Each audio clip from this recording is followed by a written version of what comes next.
Okay, so for the past few talks, we have been discussing about this samaṇera, the common or universal characteristic.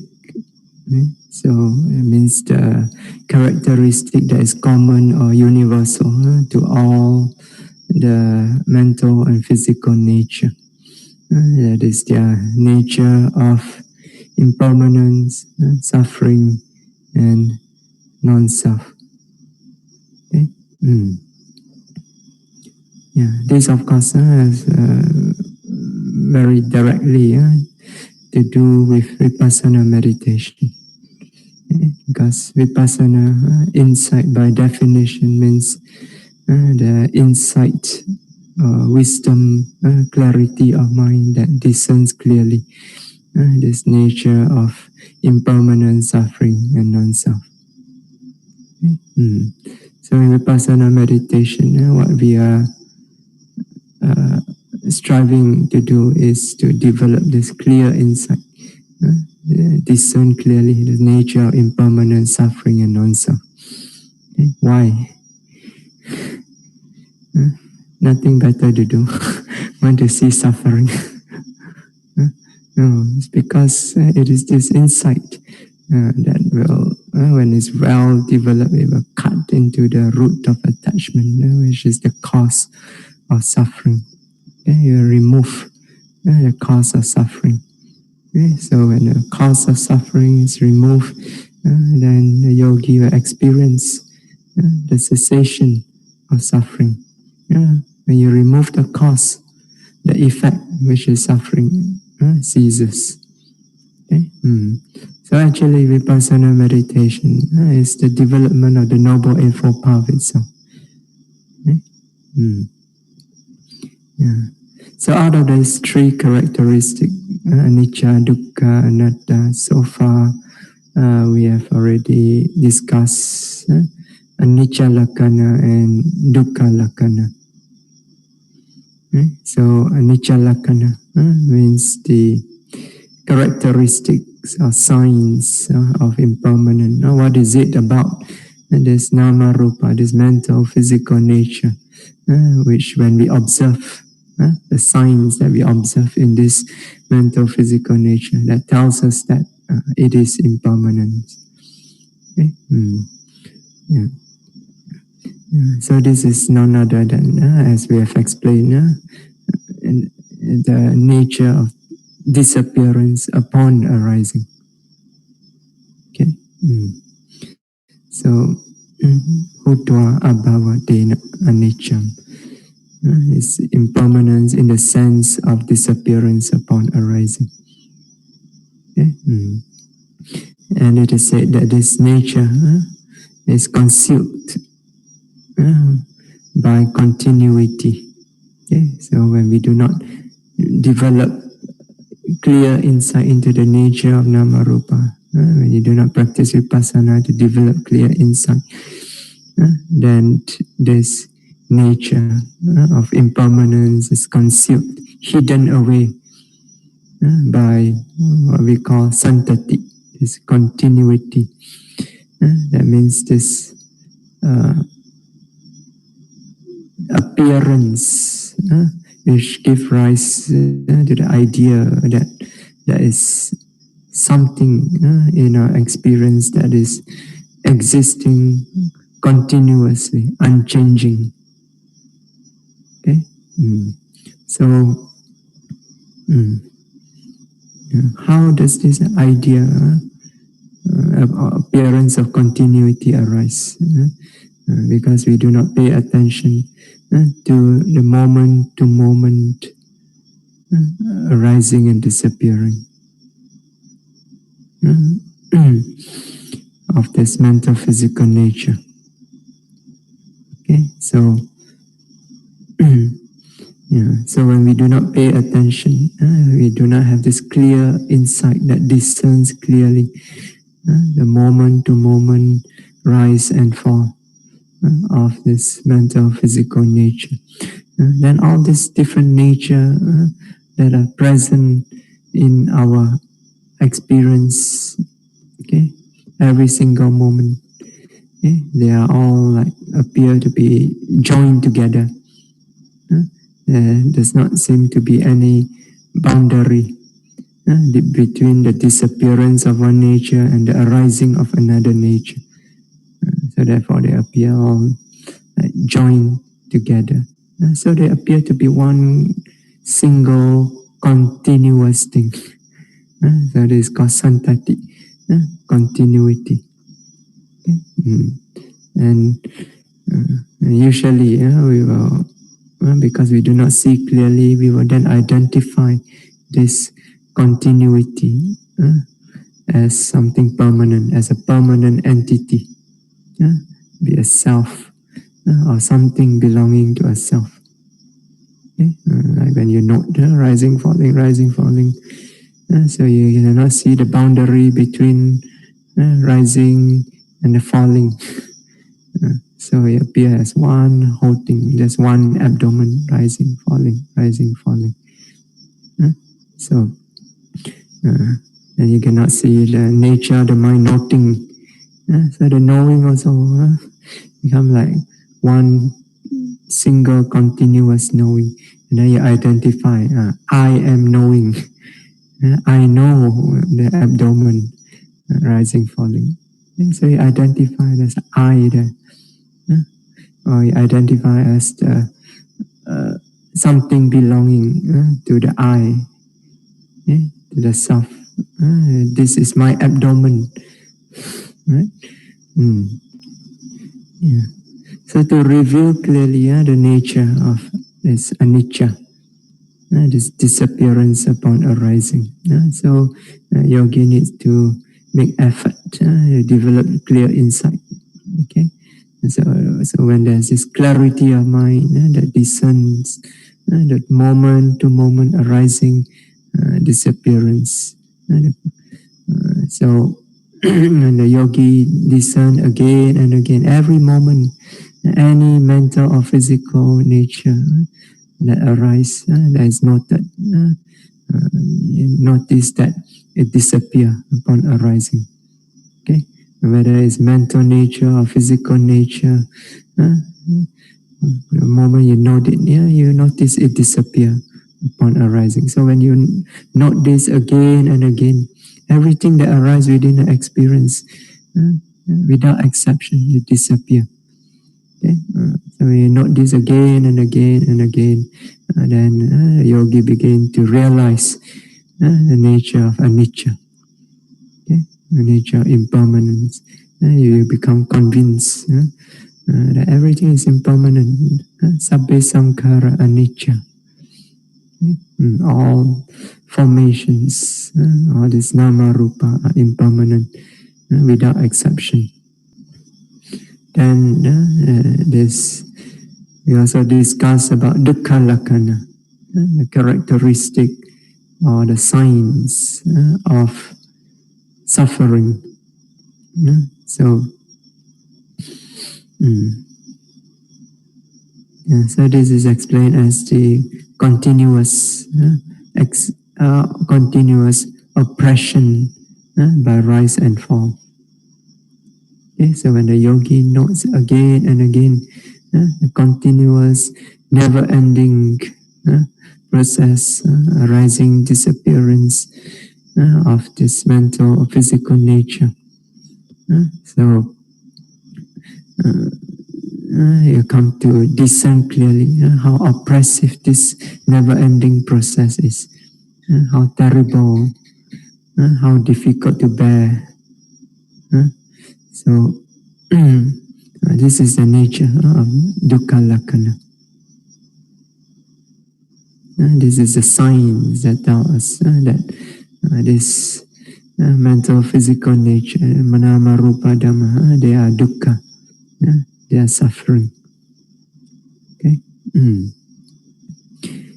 So it is said that this signs or characteristic of suffering, this oppressive nature of the continuous rise and fall of the nama rupa, they are, when we are not meditating, they are concealed by the posture, which we explained, means the change of posture. So if we keep changing posture, so if we have this propensity to keep shifting our posture, our body about, every time we feel even just a little bit uncomfortable, we begin to shift about. So we move our posture in order to avoid experiencing the oppressive nature of the body. So it means again and again we try to escape. Instead of turning to face the nature of suffering, we run away. So I remember there's a Zen saying, I think it's from the Zen tradition. Say, if you run away from the world will chase after you. If you turn to face the world will stop. Something like that. My memory might have failed me. Now I'm getting old. So, so we must stand to face nature of suffering. Otherwise, you continuously run away from suffering. Suffering will keep chasing you. You continuously get caught up with samsara. And that's what we do in Vipassana meditation. We turn to face the nature of suffering. So that's why this practice requires virya, the quality of the warrior, the vira, the hero. What is the quality of the hero or the warrior? Courage. You must have this courage to turn, face your suffering. So pain arises in the body, not the pain. Don't run away. So only when you are courageous to note the pain, note continuously, then you can come to know clearly the true nature of the pain. Okay? Then only you can transcend the pain. Dukkha domanasana atta samatikamaya. Remember the purpose of the practice of satipatthana, also the benefit of the practice of satipatthana, for the overcoming, going beyond this dukkha and domanasa. So this physical mental pain. Yes, so it's not just our propensity to keep shifting our body about in order to escape the oppressive nature of the body. Okay, so it's also the propensity to keep distracting the mind with various objects, various especially interesting new objects, in order to avoid having to face the oppressive nature of the mind. So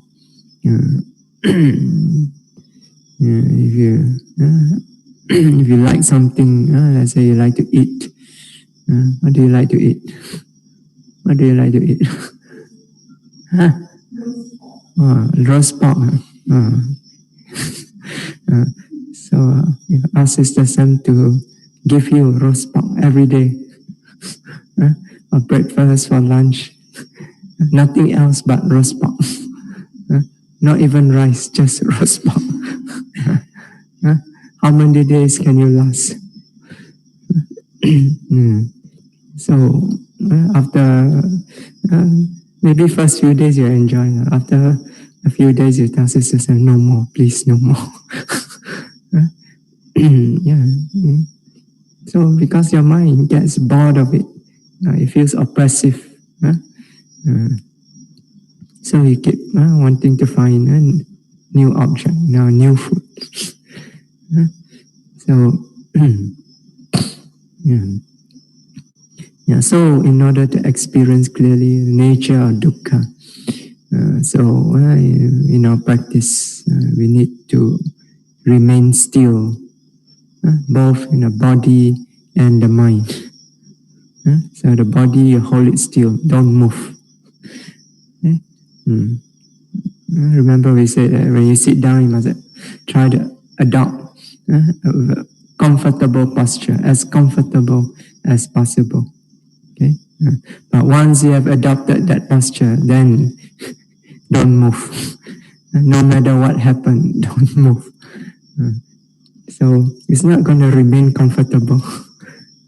When all this nature, stiffness, tightness, all keep arising, you keep noting, then you start to discern clearly the oppressive nature of the body. This is one way to come to see clearly nature of the suffering nature of the body. Okay? So there's one meditation method in Thailand. So I don't know if they're still there. I think they are still around. So where they when they meditate, they associate to sit down on a chair. Any chair you like, you can sit. It's comfortable, sofa, so never mind, sit. So you sit down there, but then you're not supposed to move after that. Not even your fingers or anything. So, and you sit for hours, and then you continuously have to note whatever sensation arise. You have to continuously note. Yeah. So we do something like this also in our practice. Once you sit down, cross-legged, keep your body upright, then you hold that posture. Yeah, eventually you will discern the oppressive nature of this body. Because now you're not escaping, you're not shifting around to escape the oppressive nature of the body. So you let the oppressive nature reveals itself instead of shifting about, and you conceal the nature. Yeah. Also, to hold the mind still and continuously on the object that you're noting. Don't keep running here and there, this object, that object, as you like. So you hold attention, rising, falling means rising, falling, note continuously. Secondary object, only if prominent. If it really pulls your attention away, because it's a very prominent object, then only you note. If it is not a prominent object, very mild sensation, you ignore. Don't note. Stay with rising, falling, note continuously. Okay? You have to train the mind to note like this. Otherwise, after a while, this object boring, then you give excuse. Nothing happening there. I better go and note another object. So after a while, you find this object also you bored with it, and you give another excuse. Here, this one also nothing happening. You change another object. You keep shifting here and there. You not go anywhere. You keep following the dictate of your mind. That means that you follow the kilesa mara.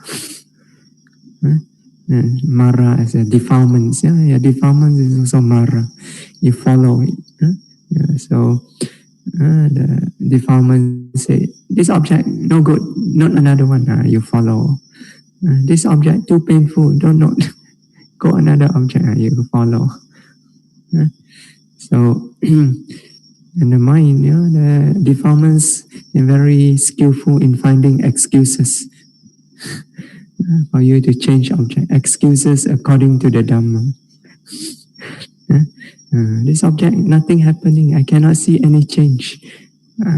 So I better note another object. So yeah, whatever object you note, hold the mind still and continuously on the object. Note it continuously.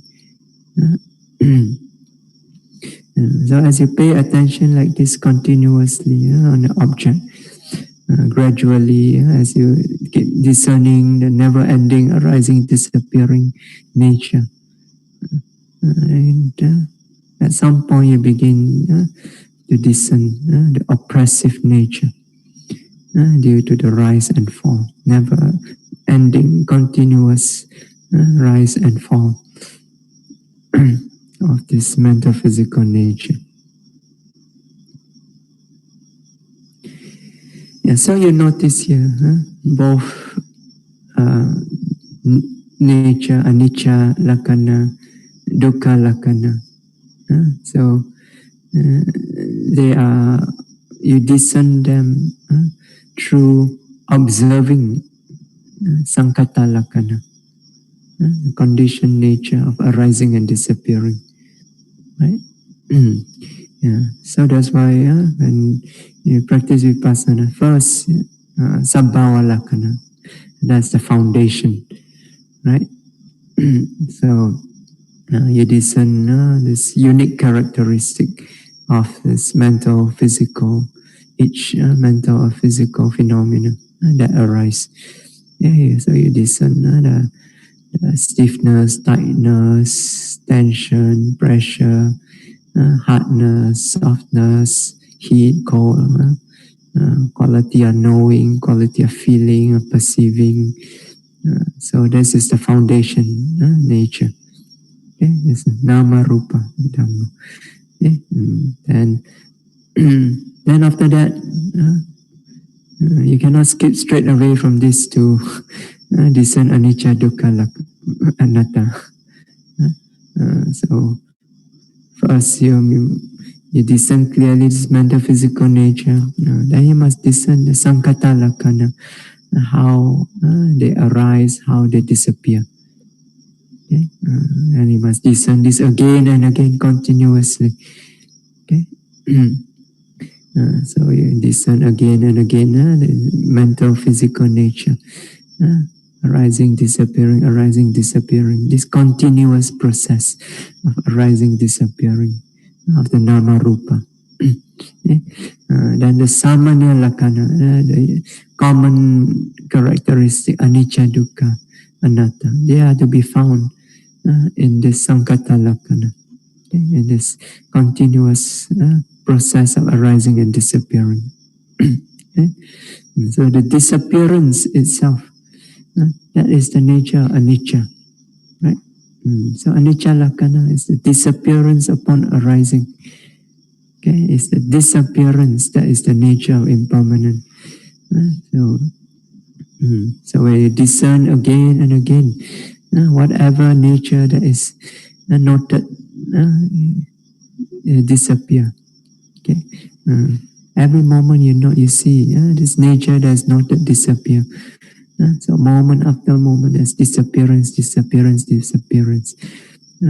from this you come to realize the nature of anicca. Okay, so it's from contemplating the sankhata lakkhana that you come to discern the anicca lakkhana. Okay, and then yadaniccham tam dukkham, that what is impermanent, that is dukkha. Okay, so there is dukkha precisely because it is anicca. It keeps disappearing. So again and again it arises only to disappear. Arise and disappear. Arise again to disappear. So by observing this continuous disappearance upon arising again and again, the yogi comes to experience this continuous process of impermanence as oppressive. Right? Continuously disappearing, breaking up, dissolving away. So as we explained the other day, it is your existence itself that is continuously disappearing, dissolving away. So you are actually observing again and again how your birth and your death, moment to moment. Every moment, five aggregates arise and disappear. right? What is five aggregates? You are five aggregates, right? So yeah, arising, disappearing, birth and death, again and again. So you're dying, you're observing yourself dying again and again. Is it pleasant? It's oppressive, it's terrible, it's unbearable. That's the nature of dukkha. Yeah. So the nature of dukkha is to be found in anicca, in impermanence. So that which is impermanent, that is also dukkha, that is also suffering. In another sutta, Garimananda Sutta, the Buddha says, anicca dukkha sanya, the perception of dukkha, suffering, the perception of suffering in anicca, in impermanence. Okay? So you discern, you perceive the nature of suffering in impermanence. Okay? Okay, so the third one is anatta lakkhana, the characteristic of non-self. Yeah, so again, this is from the Visuddhimagga. So we explain how this nature of non-self, it is how it is concealed,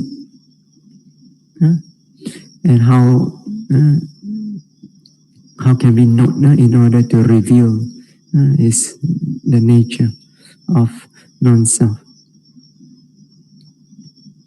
Yeah, so anatta lakkhanam nana dhatu vinibhogasa amanasikara ghanena patichanata na upadati. Okay, so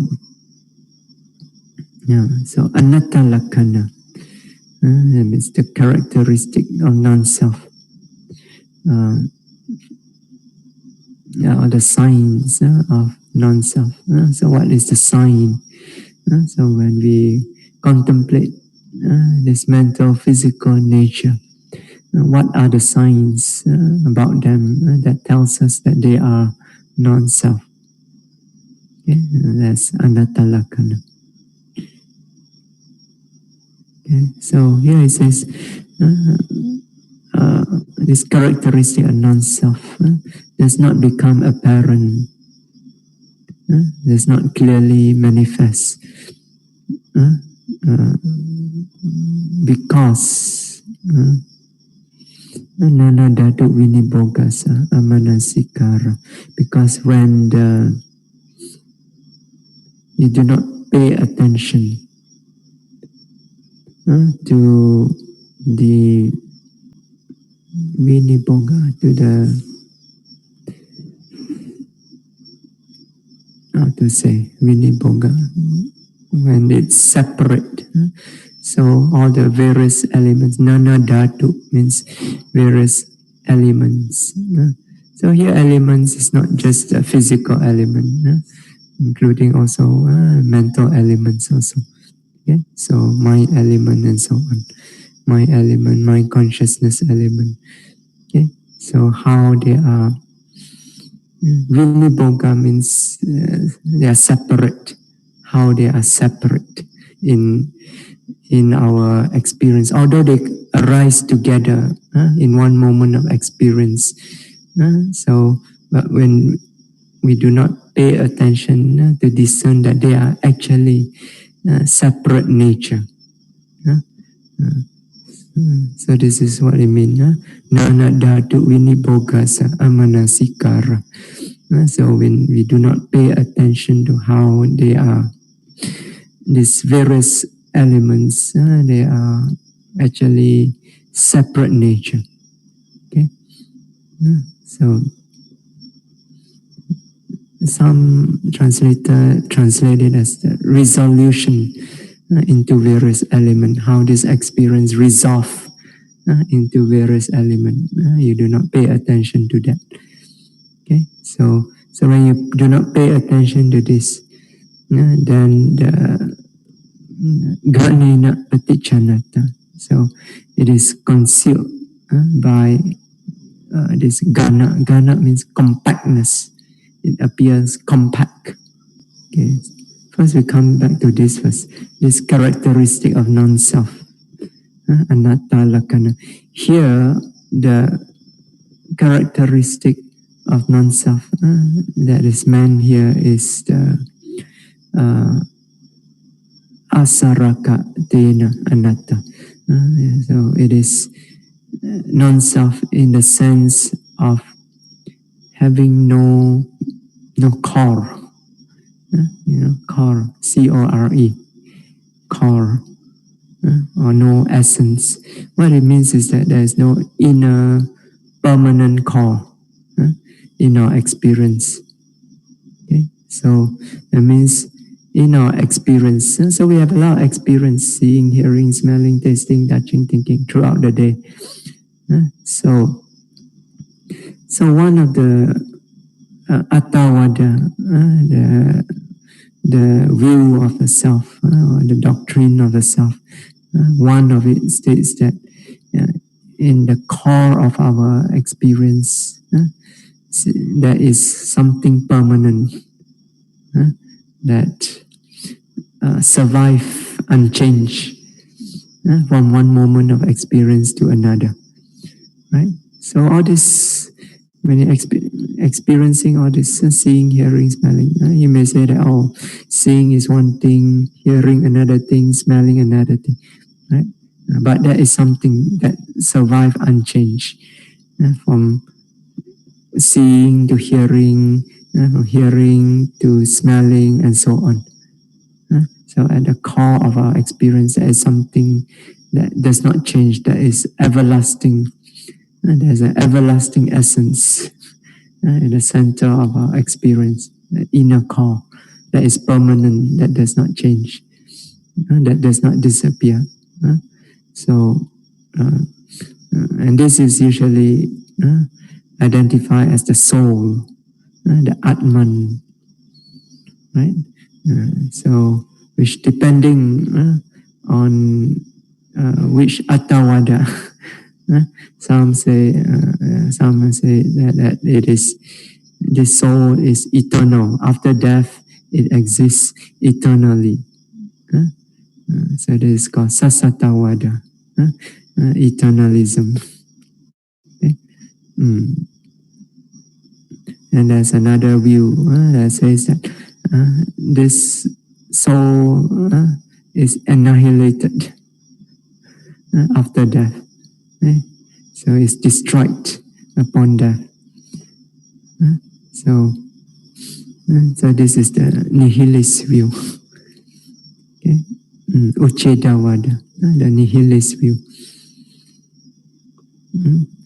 So they have both this view. They believe that there is something within our experience that survive unchanged from moment to moment. Okay, that is permanent. Okay, so this is the characteristic of non-self, and they say that this characteristic is concealed due to compactness. Okay, so this compactness is the appearance which gives rise to the wrong notion of the way things are. Right? So when we do not pay attention to how our experience are composed of various nama rupa dhamma, various mental, physical qualities or nature. Okay? So our experience composed of various nature, right? Seeing, for example, so in the sutta, the Buddha mentioned seeing, there are different nature present, right? There's the eye sensitivity is one nature. The eye consciousness is another nature. The visible object is another nature. The eye contact is another nature. The feeling that's born of the eye contact is another nature. Okay? So altogether, this 5 nature mentioned by the Buddha, usually in the sutta. Okay? Of course, there are more than that. You study Abhidhamma, even more. So every moment of our experience composed of this various nature coming together in one moment. Okay, so when we do not pay attention to how our experience are composed of this various nature, then the mind will automatically put them all together, lump them together as one whole thing. Because you cannot see that they are each a separate nature, right? So they are all mixed up together, like your smoothie. You put everything together and then you blend them all mixed up together, right? So you cannot tell one from the other. So you take them as one whole thing, right? So then you interpret your experience as consisting of one whole compact solid thing, which you then identify as a self or something belonging to the self. So take for example when you note rising. So you note carefully, your mind is clear, you discern, okay, there is one, this tension. Tension is one nature, right? Then what else is there? Knowing. So there's a knowing mind, knowing of the tension. There's another nature. Okay? Sometimes your mind is clear, you can realize that there's also the sensitivity, bodily sensitivity. You realize there's this nature, sensitivity. Without this, you can't feel anything. You can't feel the tension. So there's a nature sensitivity. So yes, sometimes you're clear, you can pick up this nature sensitivity. So sometimes what the yogi note is actually sensitivity. But they do not realize, they think, oh, it's still this tension or tightness. Actually, it's more of the sensitivity. So sometimes you feel the mind contacting the object, right? When you note the tension, you can feel the mind is contacting the object. Sometimes you feel the feeling behind it, right? Especially when it's very rising, feels very uncomfortable, very, very tight. Then the feeling becomes prominent. So if your mind is clear and you note continuously rising, falling, so you will realize that each moment of rising, when you note, it actually consists of all these various nature, various Dhamma. But when your mind is not clear, noting is not clear, or if you are not noting at all, when you're not practicing meditation at all, so all these are lumped together, right? So you cannot tell them apart. They are all just one whole experience. Okay, and then you will identify. So as either the self. So you identify. You know. Oh, I know. My abdomen is rising. So sometimes yogi report, I know my abdomen rising, I know my abdomen falling. So it's the I there. So so identify as I, or my abdomen. So something belonging to the self. So we tend to do this, right? We tend to identify things when they are put together. We tend to identify them as some entity, right? When we cannot tell them apart. Okay, so you don't pay attention by resolving the experience into the various component or constituent nature. So then things appear as one whole thing, which sometimes can appear even solid. And then this gives rise to the idea there's something solid, unchanging, permanent there. So then you identify it with the self or something belonging to the self. Okay? So it is this identification, this compactness that conceal the nature of anatta. Okay, of having no inner core. So in the sutta also, there's one sutta. They give the famous simile of the chariot. So yatahi enga sambhara hoti sato rato iti evam kandesu santesu hoti satoti samuti. So yatahi enga sambhara. So just as when the constituent parts are put together, so the term chariot arise. So a chariot, so when you put together all the different parts together, you get the idea of a chariot. The term chariot arise. Or to use a modern example, a car. So you assemble the different parts of the car together. Then you look at it and say, this is a car, right? But you take it apart. Let's say you go to the factory before they assemble, all the parts are in all different places. You go here, you see the tires. Do you say that this is a car? It's just tires. You go to another part, you see, the doors. These are just doors. You go another part, you see, it's just the seats. So they're just seats, right? Another part, you see the engine. Engine also in different parts. There's the piston, there's the valve, there's the carburetor, there's the spark plug. And all these parts are not assembled together. You just see them as they are. This is just a spark plug. This is just the piston. This is just the valve.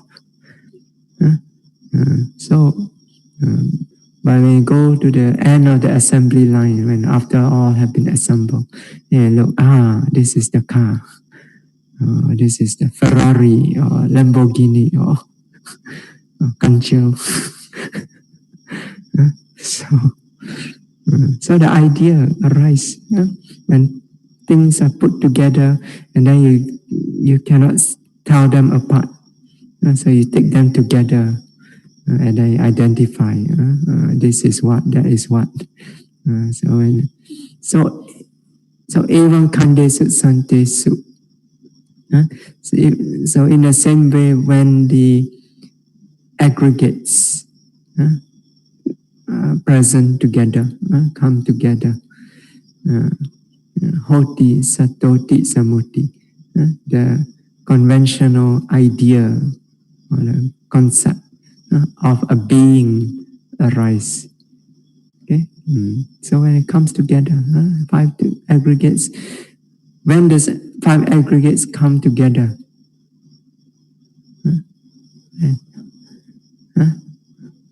Every moment you see, every moment you hear, you smell, you taste, you touch, you think, you feel, you know, 5 aggregates arise.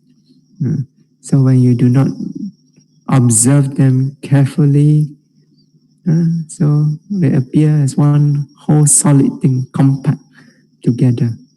Then you identify, this is I, this is me, this is a being. Yeah.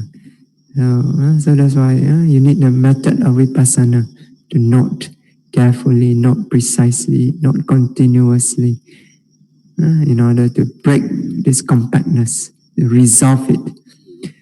So when the yogi is able to note continuously, every moment he note, he just see there's just this mental or physical nature. Again and again, all he sees is just this mental physical nature. Okay? And then they discern that this nature, each one of them arises, disappear, arises, disappear. So when you note like this, what happened to the compactness? First of all, it resolve, right? Resolve into the various mental, physical nature. And then each one of them disappear. Then what is there? What is left? What is left is just empty. Sunya, emptiness. It is empty of a self, empty of what belongs to a self. This is the meaning of sunyata. When we say sunyata, emptiness, what it means is empty of a self or something belonging to a self. So rupam sunyam atena wa ataniyena wa.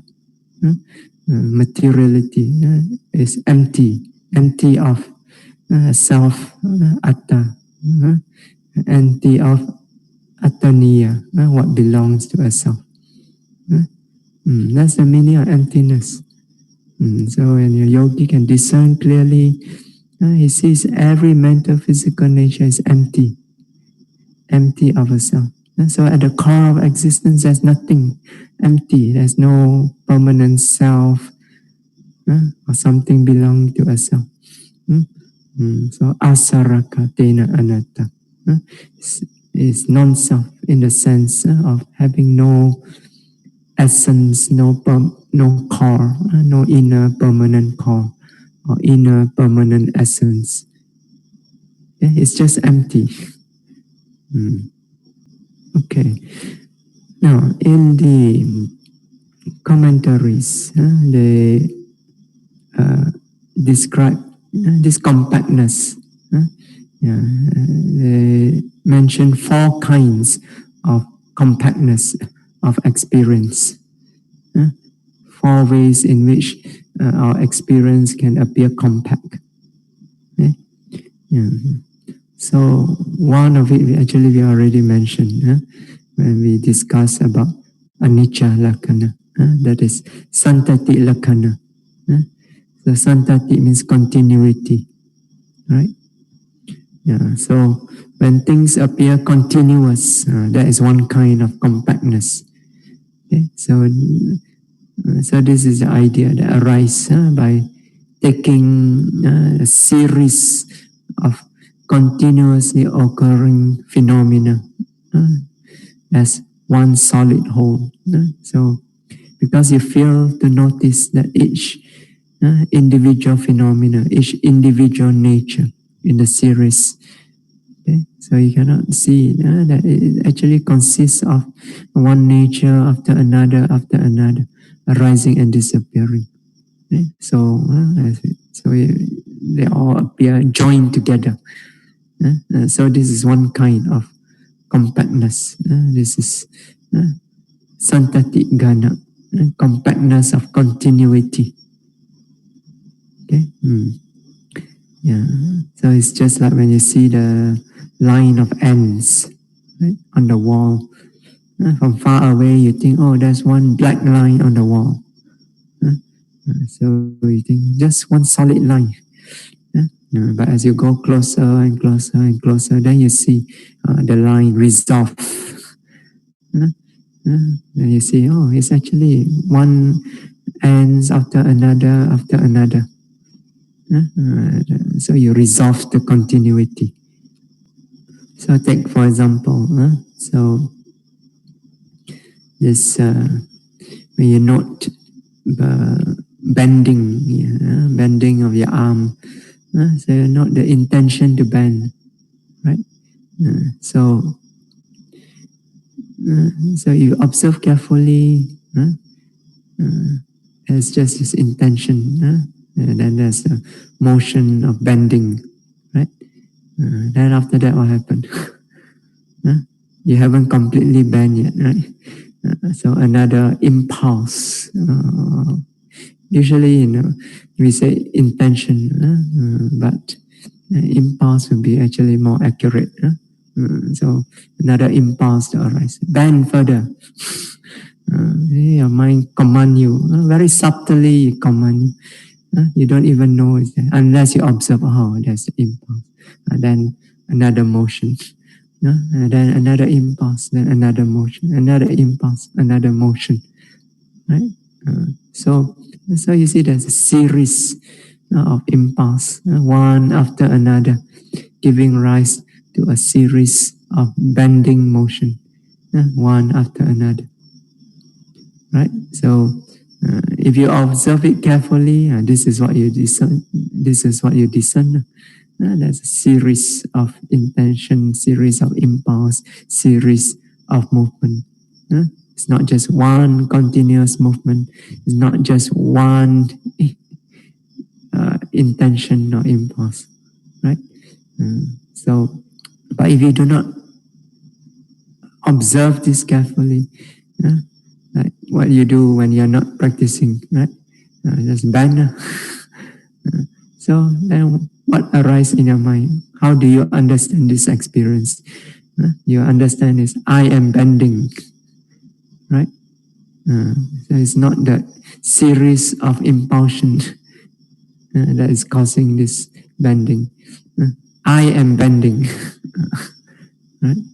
So you take this whole thing, this whole series of impulsion, you identify as I. You take it as one whole thing, and then you identify as I. So I am bending. Okay. Also, you identify this motion of bending. My arm is bending. So this is my arm. My arm is bending. So you take this whole series of motion as one whole thing, as one whole arm, the same arm, continuously bending, unchanging. Okay? So this is called synthetic ghana, compactness due to continuity. Okay. The second one is called samuha ghana. Samuha means a mass of things. So here you take an experience that consists of various constituents or components as one single solid mass. So this is also what we have explained. So example, when you see, so the experience of seeing consists of various phenomena, various nature. So the eye sensitivity, the visible form, the eye consciousness, the eye contact, feeling bond of eye contact. Okay? So if you are noting clearly, this experience resolve into this various nature. Okay, but if your noting is not clear, then all this nature become like the assembled parts of the car. They come together, take it as one whole thing. Okay, and then you start to identify. For example, you identify with the seeing consciousness. What is it that see really? It's eye consciousness that see, but then you identify this eye consciousness, you take it together with the other things and say, I am seeing. So you identify this compactness of this mass of phenomena. I am seeing. Or you identify it as something belonging to the eye. With my eye, I am seeing. This is my eye. My eyesight is so good. I can see so clearly.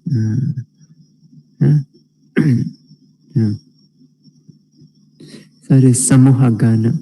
Next is, the third one is Kicha Gana. Kicha means function. So here you lump together all the different functions of consciousness and mental states, cetasika. Okay. So consciousness, you can perform different function of seeing, hearing, smelling, tasting, touching, receiving, investigating, all these different functions. So mental states also, cetasika, they have different function. Function of feeling, of perceiving, of paying attention, of applying on the mind, of exerting the mind, and so on. So, so these various mental states, they each perform their own function. When they arise in our experience, they each perform their individual function. Okay? But when your noting is not clear, so all these function they become lumped together. So, and then you identify all this function to the self. It is the self. I am seeing, I am hearing, I am smelling, I am feeling, I am perceiving, I am paying attention, and so on. Yeah. So, so this is called Kichagana. So the compactness of the function. So all this function lumped together as one whole thing, and then you identify as the self. It's the self that is performing all this function. The fourth one is Aramana Gana.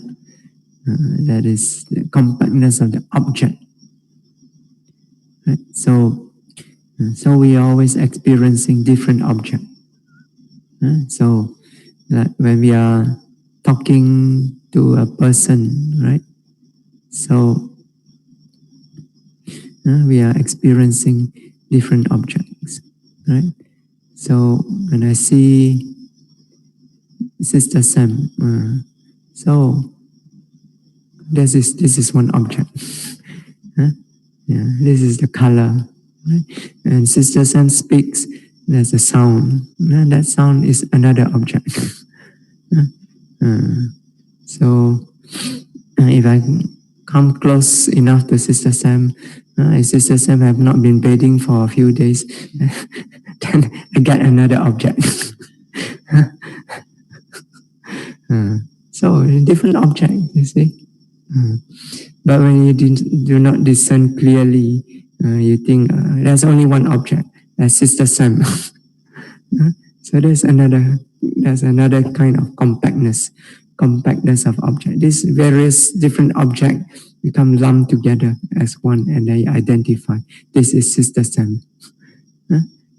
So this is called Aramana Gana, compactness of object. So when you're practicing Vipassana, you're very clear. Sound is one object. The color is that you see is another object. The smell is another object. Taste is another object. Every object is a different nature. They are not lumped together. They are resolved into these various objects. Okay. Yeah. So therefore, in Vipassana meditation, when we practice, we must train ourselves to pay careful attention to our experiences. Okay? We need to develop this very sharp focus, mindfulness that is open, that is clear, sensitive, in order to perceive these different moments of experience as they arise. Different components or constituents of the experience, different function of the various mental states and even the physical states, and the different objects that has been experienced. So we need to be able to discern each of them clearly as they appear in our experience. Only when you can do this, then you can resolve the compactness of experience, break it down into this various nature. Okay? This is called Ghana Viniboga, resolution of the compact. Okay? This is what we were trying to explain the other day with the simile of you cutting the cucumber. So you cut, slice it smaller and smaller. So you dissect your experience, resolve it into all these various components, constituents. So by doing so, the experience that at first appears to be compact begin to resolve into all this constituent nature, mental, physical qualities, and when your discernment is very clear, then you see that not just that your experience resolve into this various nature, but this various nature also they are constantly in a state of flux, constantly flitting in and out of existence, arising and disappearing. Okay?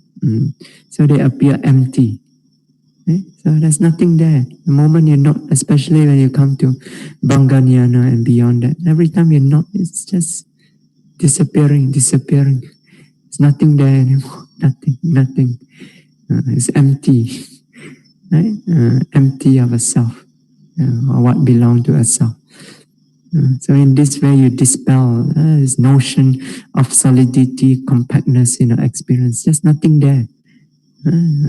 So then you are able to see clearly, discern clearly. There's no inner permanent solid core in our experience, which we can identify as a self or something belonging to a self. Okay? So it's just all empty. So one of the way that the yogi experience anatta is to see the empty nature, sunyata. Okay, I think we stop here today. Imaya Dhamma Patipatiya Buddham Pujemi. Imaya Dhamma Patipatiya Dhammam Pujemi. Imaya Dhamma Patipatiya Sangham Pujemi. Imaya Dhamma Patipatiya Mata Pitunam Pujemi. Imaya Dhamma Patipatiya Acariyanam Pujemi. Adha imaya patipadaya jaram maranamha parimochisami. Idame punyam asawakaya waham hotu. Idame punyam nibbanasa pacayo hotu.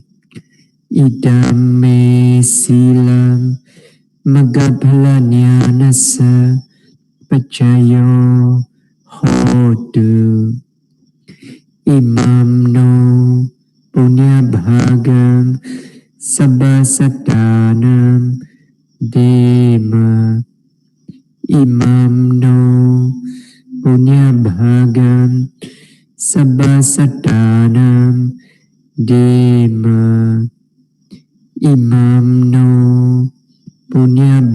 Sagam Sabbasadanam Dema Sadhu Sadhu Sadhu. So may all of you be well, happy and peaceful always. May you all be healthy, be safe, be strong in body and in mind.